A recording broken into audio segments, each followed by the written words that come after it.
ஆனா ஏன் இந்த பாட்டை வந்து ஒரு கனெக்ட் இருக்கு. ஆமா, ஏன் இந்த பாட்டை மியூசிக்கா இல்ல படத்து டாடாக்கு இந்த பாட்டுக்கும் இந்த தனியா பாட்டு. Okay okay. ஏன்னா இந்த பாட்டு வந்து முத என்னாச்சு அப்படின்னா சாரி 3D ஃபர்ஸ்ட் தனியா வச்சிருந்தோம், அப்புறம் இப்போ 3Dன்னு இருக்கு.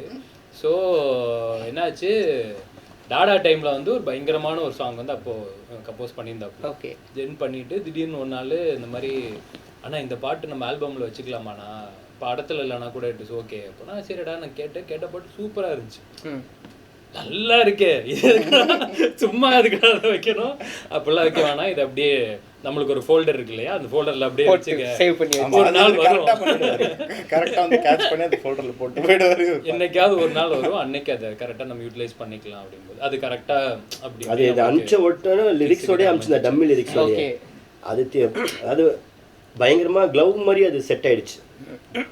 இந்த நாய்சேகர் காமெடியில வந்து உனக்கு என்னைக்காவது கஷ்டம் வரப்ப கபால்ல திறந்து பாரு, ஒரு கை கொடுக்குற மாதிரி ஒரு ஃபோல்டர் தனியா என்னைக்குமே வந்தானுக்கு